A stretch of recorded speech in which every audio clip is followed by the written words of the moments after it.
Dear students, आज हम start करेंगे चैप्टर नंबर 2 जिसका नाम है programming in C. Chapter number 1 में हमने डिफरेंट प्रॉब्लम्स को सॉल्व किया है। सबसे पहले जो हमने कॉन्सेप्ट पढ़ा था कि हम कंप्यूटर्स को प्रॉब्लम सॉल्विंग के लिए यूज़ करते हैं। अब प्रॉब्लम सॉल्विंग के लिए जब हमने कंप्यूटर को यूज़ करने के लिए देखा प्रॉब्लम्स डिफरेंट नेचर के, इसमें हमने एरिया कैलकुलेट किया, हमने डिफरेंट उसके लिए एरिया के अलावा हमने कन्वर्जन की, टेम्परेचर की, हमने डिफरेंट सीरीज़ जो हैं वो प्रिंट करवाई। तो इस तरह की तमाम प्रॉब्लम्स को हमने सॉल्व किया, लेकिन उसमें हमने कंप्यूटर कहीं यूज़ नहीं किया, बल्कि हमने कॉमन इंग्लिश, सिंपल इंग्लिश जो ऑलरेडी हमें मालूम है उसमें हमने कुछ नंबर ऑफ़ स्टेप्स राइट किए एल्गोरिथम की फॉर्म में, और उसके बाद कुछ सिंबल्स जो हैं उनको यूज़ करते हुए फ्लो चार्ट्स ड्रा किए। इस चैप्टर में हम देखेंगे कि इन चीज़ों की हेल्प से अब नेक्स्ट स्टेप हमारे पास होता है प्रोग्राम को राइट करना। तो उसके लिए हमें किसी प्रोग्रामिंग लैंग्वेज की ज़रूरत होती है। तो वो प्रोग्रामिंग लैंग्वेज जो हम सीखेंगे that is C language. Unit introduction में आपके पास पूरी यूनिट के जितने टॉपिक्स हैं उनकी एक समरी गिवन होती है, ये आप खुद देख लीजिएगा। इसमें कोई ऐसी कॉन्सेप्ट नहीं होता जिसको एक्सप्लेन किया जा सके। जो पहला टॉपिक हमारे पास आता है introduction to computer programming. Programming क्या चीज़ है? कंप्यूटर के ज़रिए जब हमने कोई प्रॉब्लम सॉल्व करवाना है तो उसके लिए डेफिनेटली हमें कंप्यूटर को इंस्ट्रक्शंस देनी पड़ेंगी, और वो इंस्ट्रक्शंस जब हम कंप्यूटर को देंगे तो उसके लिए हमें कोई ना कोई प्रोग्रामिंग लैंग्वेज जो है वो उसकी ज़रूरत होती है। फॉर एग्ज़ाम्पल, मैं आपके साथ कम्युनिकेट कर रही हूँ तो मैं एक ऐसी लैंग्वेज यूज़ कर रही हूँ जो आप भी समझते हैं और मैं भी समझती हूँ। अगर कोई ऐसे व्यूअर्स आके इस वीडियो को देखेंगे जो उर्दू ज़ुबान को नहीं समझते तो उनके लिए ये वीडियो बिल्कुल यूज़लेस है, क्योंकि उनको प्रोग्राम इसका उर्दू लैंग्वेज का कोई कॉन्सेप्ट नहीं है। इसी तरह से जब हमने कंप्यूटर से प्रॉब्लम सॉल्व करवाना है तो ये ज़रूरी है कि हम कोई ऐसी लैंग्वेज यूज़ करें जो कंप्यूटर इजीली अंडरस्टैंड कर सकता हो। तो ऐसी लैंग्वेजेस को हम कंप्यूटर लैंग्वेज भी कहते हैं और प्रोग्रामिंग लैंग्वेज भी कहते हैं। और उसमें जब हम उस लैंग्वेज को यूज़ करते हैं तो उसमें हम प्रोग्राम राइट करते हैं। जो कंप्यूटर प्रोग्राम होता है वो बेसिकली कंट्रोल करता है तमाम ऑपरेशंस को जिसकी हेल्प से हम किसी भी पर्टिकुलर प्रॉब्लम को सॉल्व करवा रहे हैं। जैसे हमने पहले देखा कि जब भी हमने कोई प्रोग्राम या कोई प्रॉब्लम सॉल्व करनी है तो हमें उसके लिए एक सर्टन स्टेप्स राइट करने होते हैं और एक सर्टन सीक्वेंस में राइट करने होते हैं। तो अब यहाँ पर उन्हीं जो एल्गोरिदम में हमने स्टेप्स राइट किए थे उन्हीं को हम किसी प्रोग्रामिंग लैंग्वेज में यूज़ करना सीखेंगे। तो इसलिए कंप्यूटर लैंग्वेज जो है वो भी स्टूडेंट्स के लिए लर्न करना जो है वो इसलिए इम्पॉर्टेंट है कि वो वेरियस प्रॉब्लम उसकी हेल्प से सॉल्व कर सकते हैं। नेक्स्ट हम देखते हैं कंप्यूटर प्रोग्राम क्या होता है। जब हम प्रोग्रामिंग लैंग्वेज यूज़ करते हैं तो उसको यूज़ करके जो हम सेट ऑफ इंस्ट्रक्शंस राइट करते हैं उसको हम कंप्यूटर प्रोग्राम कहेंगे। कंप्यूटर प्रोग्राम की डेफिनेशन यहाँ देखें, set of instructions written in programming language to solve a particular problem. हमें कोई स्पेसिफिक रिज़ल्ट अचीव करना है, कोई स्पेसिफिक टास्क परफॉर्म करना है और उसको और कंप्यूटर की हेल्प से परफॉर्म करना है। जो प्रोग्राम के अंदर इंस्ट्रक्शंस गिवन होंगी उनको एग्जीक्यूट करने के लिए कंप्यूटर का माइक्रोप्रोसेसर CPU यूज़ होगा, और इसके लिए हमारे पास कंप्यूटर की हेल्प से प्रॉब्लम्स को सॉल्व करवाने के लिए हमारे पास बहुत सारी प्रोग्रामिंग लैंग्वेजेस मौजूद हैं, और जिसमें आगे जाके हम इसी चैप्टर में उनकी थोड़ी डिटेल देखेंगे कि वो कौन कौन सी टाइप्स होती हैं। इसके साथ साथ जैसा कि हम पहले भी करते रहे हैं कि हम अपनी एक्सरसाइज के क्वेश्चन जो हैं वो साथ साथ सॉल्व करते रहेंगे। तो आप देखें शॉर्ट क्वेश्चंस में आपके पास पहला जो क्वेश्चन है that is define computer program.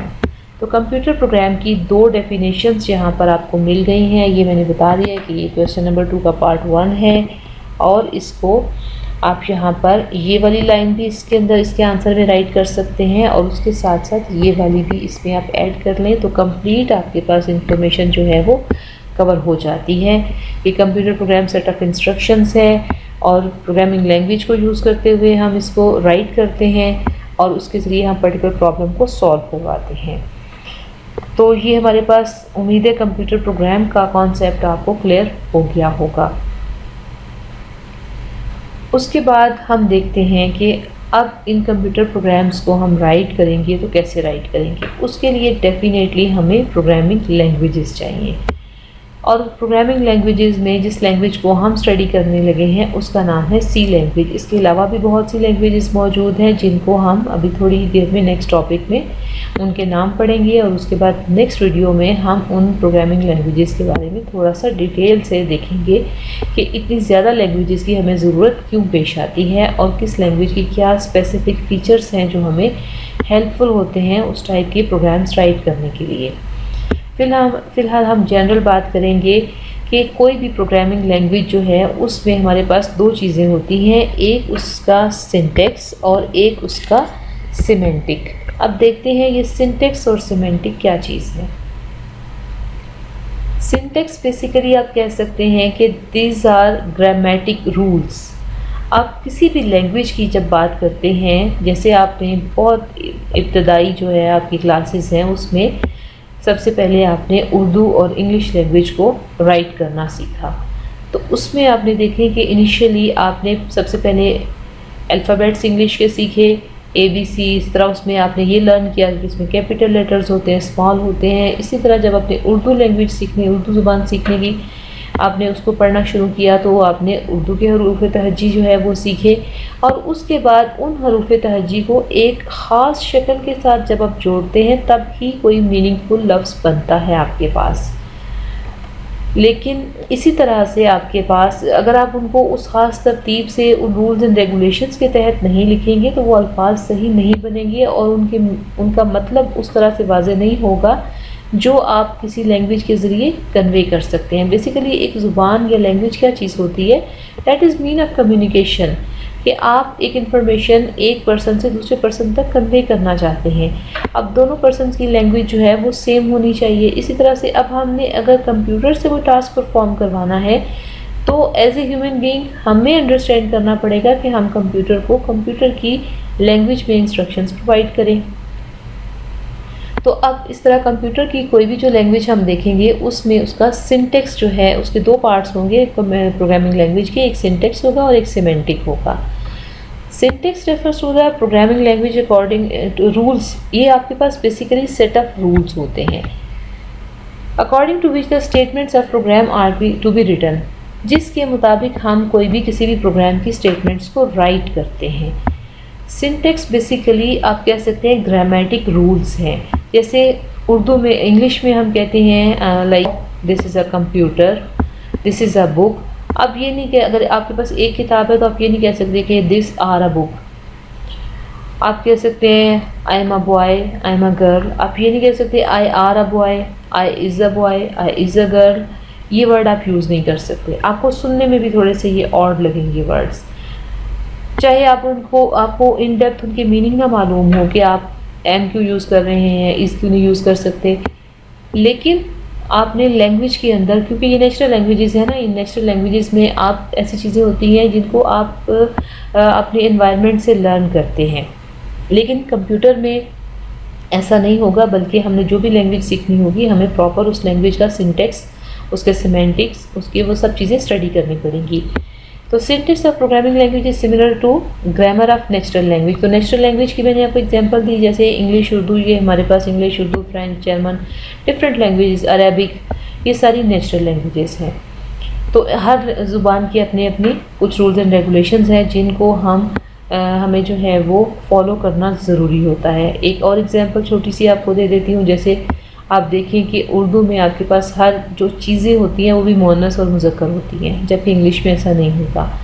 Urdu में हम कहेंगे ये मेरी किताब है, ये मेरा पेन है, ये मेरा कलम है, लेकिन इंग्लिश में दिस इज़ माई पेन, मतलब वो उसमें कोई हमारे पास जेंडर नहीं होती चीज़ों की। तो इसी तरह ये एक छोटा सा रूल है, एक ग्रामेटिक रूल है जो हम इन नेचुरल लैंग्वेजेस को यूज़ करते हुए फॉलो करते हैं। इसी तरह जब आप प्रोग्रामिंग लैंग्वेज में आएंगे तो यहाँ पर भी आपको बहुत सारे रूल्स, एक नहीं दो नहीं, काफ़ी सारे रूल्स मिलेंगे जिनको हमें फॉलो करना होगा।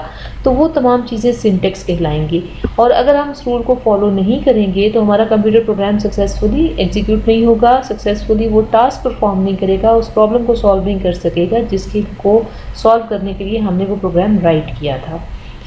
एग्जाम्पल आपको गिवन है सिंटैक्स की कि अगर आपने कोई असाइनमेंट ऑपरेटर, कोई असाइनमेंट का टास्क परफॉर्म करना है जैसे, तो आप क्या करेंगे, जो इस साइड पे आपकी वैल्यू होगी वो वेरिएबल होगी, और इस राइट साइड पे जो आपकी वैल्यू है दैट इज़ एक्सप्रेशन। एक्सप्रेशन क्या होता है, जैसे जिसके अंदर कोई कैलकुलेशन हो रही होती है, जैसे मैथ्स में आप जैसे अलजेब्रिक एक्सप्रेशंस पढ़ते हैं, x+y = z कह लें इस तरह से, तो ये आपके पास जिसमें दो ऑपरेंड्स एक ऑपरेटर के ज़रिए या दो से ज़्यादा ऑपरेंड्स होते हैं और कुछ ऑपरेटर्स होते हैं, उनको जब आप एक मीनिंगफुल फॉर्म में कंबाइन कर देते हैं तो वो आपके पास एक एक्सप्रेशन बन जाता है। तो सिंटेक्स की एग्जांपल यहाँ पर दी गई है कि इधर अगर आपने कोई एक्सप्रेशन है तो आप किसी वेरिएबल को असाइन कर देंगे। अब आते हैं इसके सेकंड पार्ट की तरफ, दैट इज़ सिमेंटिक। सिमेंटिक क्या चीज़ है आपके पास, it gives the meaning to the statement of a programming language. Basically आपके पास जैसे नेचुरल लैंग्वेज के लिए पहले आपके पास एक वोकेबलरी होनी चाहिए। आपके पास पहले जैसे आप अल्फ़ाबेट सीखते हैं, फिर आप सपोज़ के 2 लेटर वर्ड सीखते हैं, 3 लेटर वर्ड सीखते हैं, और उसके बाद फिर उन अल्फाज को एक ख़ास तरतीब से जोड़ना सीखते हैं। तो ये दोनों कंबाइन होकर एक प्रोग्राम की स्टेटमेंट बनेगी। एक प्रोग्रामिंग लैंग्वेज में जो हम प्रोग्राम राइट करते हैं उसकी कोई एक स्टेटमेंट बनेगी। तो ये बेसिकली सिमेंटिक क्या है, ये उस स्टेटमेंट को मीनिंगफुल बनाता है। जो भी हमारे पास प्रोग्राम के अंदर सेट ऑफ इंस्ट्रक्शंस या जो भी सीक्वेंस जो है, सीक्वेंस ऑफ ऑपरेशंस जो हमने राइट किया होता है, वो हम मीनिंगफुल जो होता है वो सिमेंटिक की वजह से होता है। सिमेंटिक एग्जांपल आपको यहाँ गिवन है, सम = a+b। ये देखिए पहले हमने सिर्फ ये 2 वर्ड यूज़ किए, वेरिएबल और एक्सप्रेशन, जो कि आपके लिए बहुत ज़्यादा मीनिंगफुल नहीं थे। लेकिन जब हमने प्रोग्रामिंग लैंग्वेज में उसको वेरिएबल की जगह हमने सम लिखा और एक्सप्रेशन की जगह हमने a+b लिखा, तो ये वर्ड्स आपके लिए मीनिंगफुल हो गए। अब आपको ये बात समझ में आ रही है कि a और b को हमने अगर ऐड करना है, एडिशन करके हम इसे एक वेरिएबल सम में स्टोर कर रहे हैं, तो ये आपके लिए एक मीनिंगफुल स्टेटमेंट बन गई। एक ह्यूमन बीइंग के लिए भी मीनिंगफुल स्टेटमेंट बन गई और एक कंप्यूटर के लिए भी मीनिंगफुल स्टेटमेंट बन गई। तो उसमें अब नेक्स्ट हम देखते हैं, हमारे पास जो टॉपिक इसमें है दैट इज़ प्रोग्रामिंग लैंग्वेजेस। अब थोड़ा सा हम ओवरव्यू देखेंगे कि प्रोग्रामिंग लैंग्वेजेस जो हैं उनको हम कौन कौन सी होती हैं, किस तरह की होती हैं, उनकी थोड़ी डिटेल देखेंगे। मीनवाइल हम ये क्वेश्चन नंबर 2 का पार्ट 2 भी मैंने आपको यहाँ पर हाईलाइट कर दिया है। क्वेश्चन नंबर 2 आपके पास है, क्वेश्चन नंबर 2 का second part, differentiate between syntax and semantic. अब आप इसको ज़रा गौर से सुन लें और समझ लें कि देखिए जैसे मैंने पहली लाइन हाईलाइट किया है तो ये एक आपके पास पॉइंट आ जाता है। इसी तरह से आपके पास second, it describes the way to write the code statement यहाँ तक, और तीसरी लाइन आ जाती है syntax of programming languages similar to the grammar of natural language. तो ये आपके पास सिंटेक्स के बारे में कुछ 3 पॉइंट्स आ गए। उसके बाद आप ये लिखेंगे, for example this is the syntax of assignment statement and it can be expressed as given below. या आप कह सकते हैं कि the syntax of assignment statement, यहाँ से आप इसको थोड़ा सा मॉडिफाई कर सकते हैं, द सिंटेक्स ऑफ असाइनमेंट, यहाँ आप ई यूज़ कर लें। The syntax of assignment statement can be expressed as given below. तो ये आपका एक और पॉइंट बन जाएगा। ये आपने सिंटेक्स के बारे में लिख लिया, और इसी तरह से सिमेंटिक्स के पॉइंट में आपको कोई चेंज करने की ज़रूरत है। It gives a meaning to the statement, ये एज इट इज़ आपको मैंने ये डिफरेंट सेंटेंसेस हाईलाइट करती हैं, ये पूरे का पूरा आप इसके आंसर में राइट कर लेंगे। अब हम अपने नेक्स्ट टॉपिक की तरफ मूव करते हैं, प्रोग्रामिंग लैंग्वेजेस। प्रोग्रामिंग लैंग्वेज का थोड़ा बहुत इंट्रोडक्शन आपको मिल गया है। अब काफ़ी हद तक आप समझ सकते हैं कि मैंने आपको जैसे बताया कि 2 लोग अगर कम्युनिकेट करते हैं तो उनको एक दूसरे की लैंग्वेज का पता होना चाहिए। तो जब हमने कोई टास्क कंप्यूटर से अगर परफॉर्म करवाना है तो डेफिनेटली हमें वो लैंग्वेज यूज़ करनी पड़ेगी जो कंप्यूटर अंडरस्टैंड कर सकता है। और प्रोग्रामिंग लैंग्वेज एक ऐसी लैंग्वेज होती है जो कि कंप्यूटर उसको अंडरस्टैंड कर सकता है। कंप्यूटर उस लैंग्वेज को की इंस्ट्रक्शंस उसके लिए मीनिंगफुल होती है। जब हम कंप्यूटर को वो प्रोग्राम फीड करते हैं, प्रोवाइड करते हैं, तो वो उसको जब रन करता है तो जिस प्रॉब्लम को सॉल्व करने के लिए हमने वो प्रोग्राम राइट किया था वो प्रॉब्लम उसकी हेल्प से सॉल्व की जा सकती है। और इसमें प्रोग्रामिंग लैंग्वेजेस जो होती हैं किस तरह डिज़ाइन की जाती हैं कि कंप्यूटर को जो इंस्ट्रक्शन दे सके, और वो इंस्ट्रक्शंस किस फॉर्म में हमने देनी है, कंप्यूटर प्रोग्राम की फॉर्म में।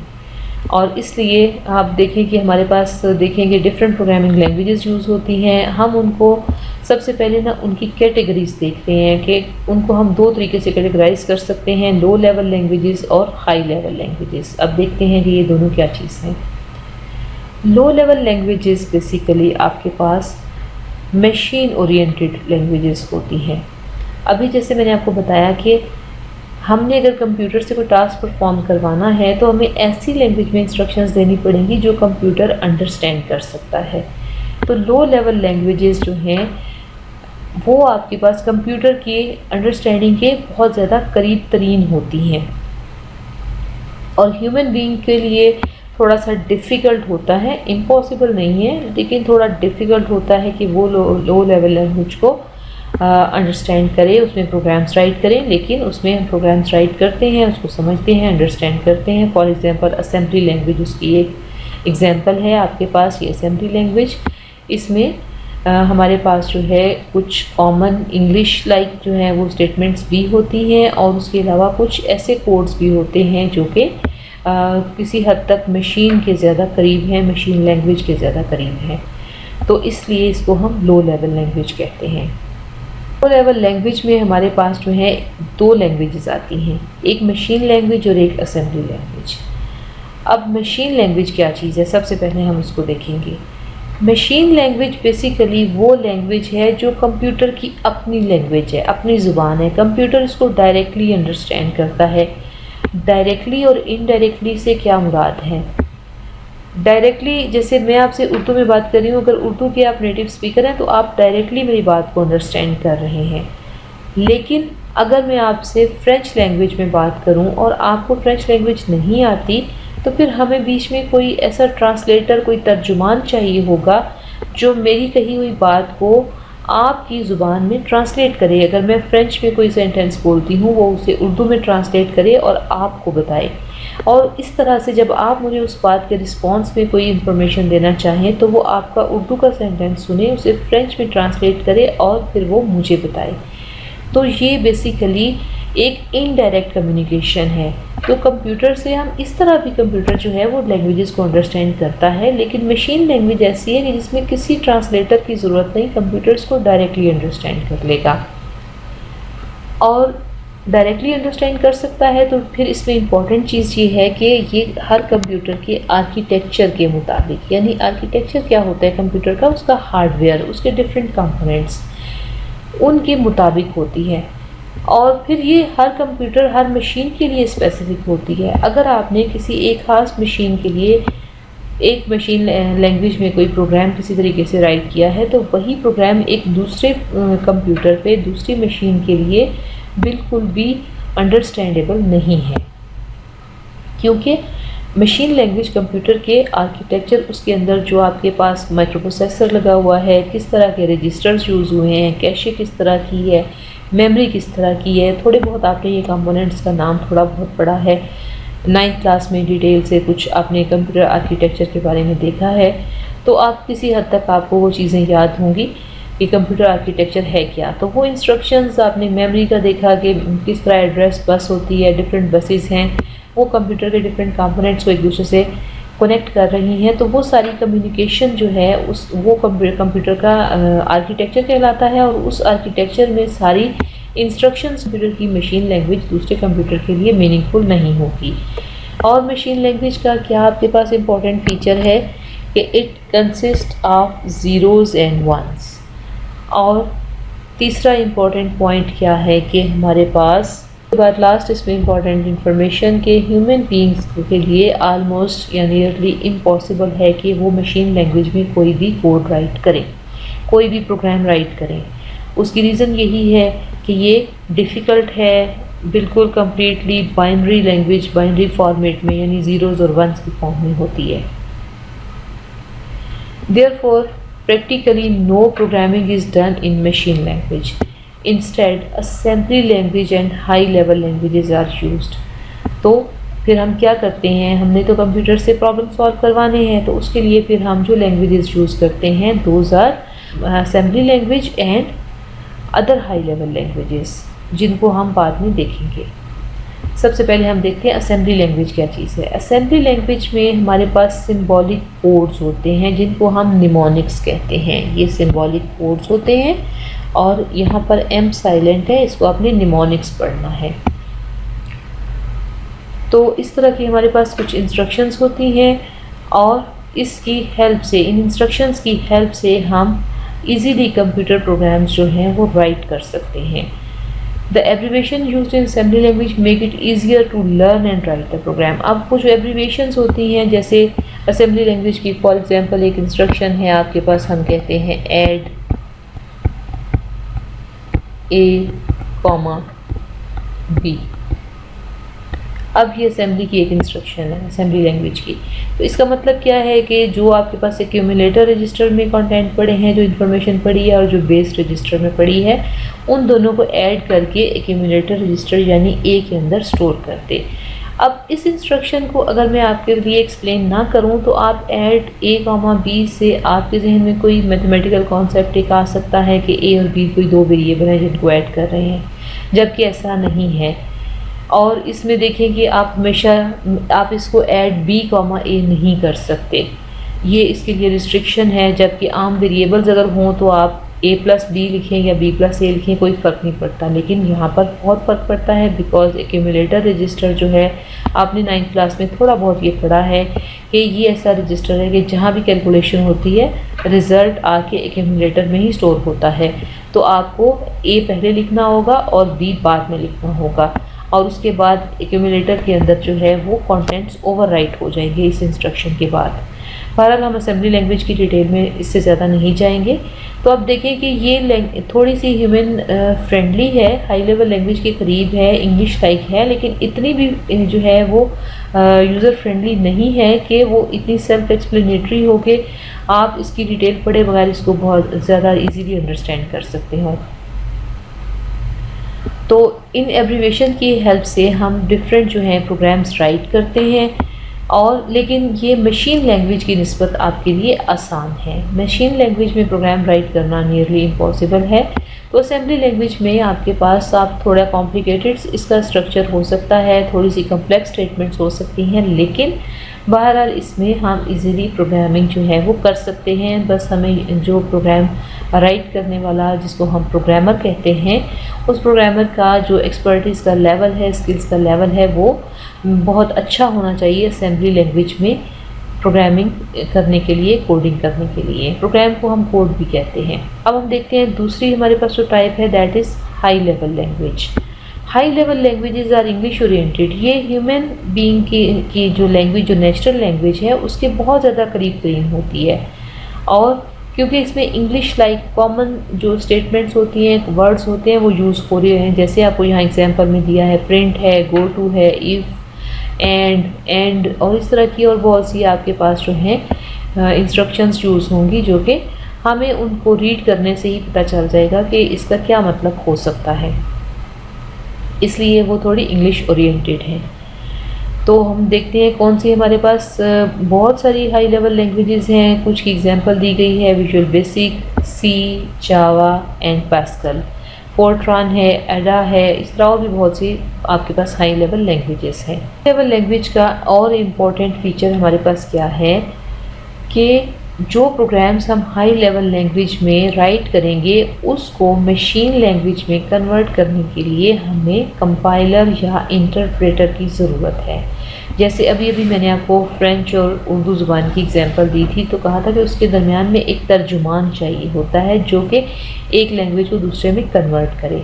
तो इसी तरह कंपाइलर या इंटरप्रेटर भी एक उस तर्जुमान का रोल प्ले करते हैं, जो हमसे हाई लेवल लैंग्वेज में, प्रोग्रामर से हाई लेवल लैंग्वेज में प्रोग्राम इंस्ट्रक्शंस लेगा और फिर उसे मशीन के लैंग्वेज में कन्वर्ट करेगा। मशीन उसको मशीन से मुराद यानी कंप्यूटर हमारा या हमारा माइक्रो प्रोसेसर उस प्रोग्राम को जब एग्जीक्यूट कर लेगा, तो उसके बाद जो वो रिज़ल्ट प्रोड्यूस करेगा, वो भी दोबारा जो है वो हमारे पास मीनिंगफुल फॉर्म में हमें चाहिए अपनी हाई लेवल लैंग्वेज में। तो कंपाइलर और इंटरप्रेटर ये हमारे पास पूरा रोल प्ले कर रहे होते हैं कि ये हाई लेवल लैंग्वेज को मशीन लैंग्वेज में कन्वर्ट करते हैं।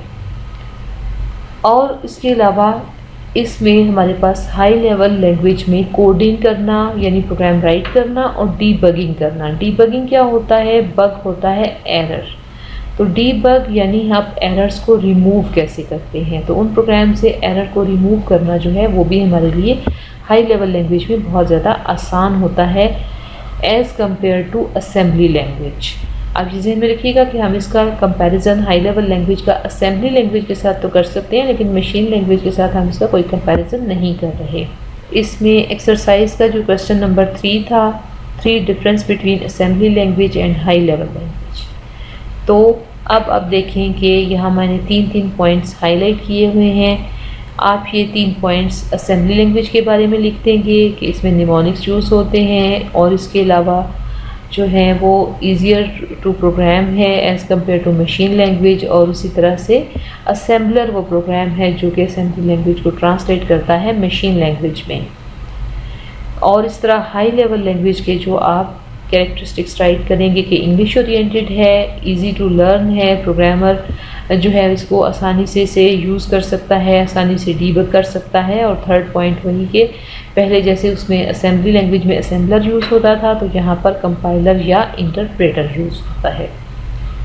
अब हम थोड़ा सा देखेंगे हाई लेवल लैंग्वेजेस की हमारे पास कुछ आप क्लासिफिकेशन है। फॉर एग्ज़ाम्पल हमारे पास मतलब इसकी क्लासिफिकेशन क्या है कि ये प्रोसीजरल भी होती हैं, स्ट्रक्चर्ड भी होती हैं और ऑब्जेक्ट ओरिएंटेड भी होती हैं। तो प्रोसीजरल लैंग्वेजेस क्या होंगी कि जिसमें हमारे पास जो है डिफरेंट मॉड्यूल्स, छोटे छोटे मॉड्यूल्स की हेल्प से हम प्रोग्राम को अगर राइट करेंगे तो हम प्रोसीजरल लैंग्वेज को फॉलो कर रहे होंगे। तो जो लैंग्वेजेस प्रोसीजरल होती हैं उनके अंदर बेसिकली किसी भी एक मेन टास्क को परफॉर्म करने के लिए छोटे छोटे टास्क में डिवाइड कर लिया जाता है। तो उस तरह से उसमें उन टास्क को हम मॉड्यूल कहते हैं और इस तरह की जो प्रोग्रामिंग प्रैक्टिस है उसको हम जो है वो मॉड्यूलर प्रोग्राम्स जो है वो प्रोग्रामिंग कहेंगे। और इस तरह एक मॉड्यूल के अंदर जो है डिफरेंट ग्रुप्स ऑफ स्टेटमेंट्स होती हैं। इसकी खासियत ये होती है कि ये एक मॉड्यूल आप जितनी दफ़ा चाहे बार बार उसको रिकॉल कर सकते हैं और उसको रीयूज़ कर सकते हैं। फॉर एग्ज़ाम्पल आपने कैलकुलेटर का प्रोग्राम बनाना है तो आपने उसमें एक एडिशन का मॉड्यूल जो है वो डिफ़ाइन कर लिया। अब वो आपका मॉड्यूल जो है वो 2 इंटीजर्स को भी ऐड करने का काम करेगा, 2 डेसिमल नंबर को भी जो है वो ऐड करने का काम कर सकता है, वो 2 नेगेटिव नंबर्स को भी ऐड करने का टास्क परफॉर्म कर सकता है। तो देखिए वो एडिशन का एक मॉड्यूल है, लेकिन वो और उसका बिहेवियर डिफरेंट टाइप की इनपुट के लिए डिफरेंट होगा। जो आपके पास होल नंबर्स होंगे उनके इनपुट के लिए वो डिफरेंट बिहेव करेगा, इंटीजर्स इसी तरह से जो आपके पास डेसिमल नंबर्स होंगे उनके लिए डिफरेंट बिहेव करेगा। तो इस तरह आपके पास जो है डिफरेंट टास्क जो है परफॉर्म करने के लिए छोटे छोटे मॉड्यूल्स होते हैं जो कि सिंपल टास्क परफॉर्म कर रहे होते हैं, और इन मॉड्यूल्स को फिर हम कंबाइन करके एक प्रोग्राम के अंदर उनको कॉल कर सकते हैं, यूज़ कर सकते हैं।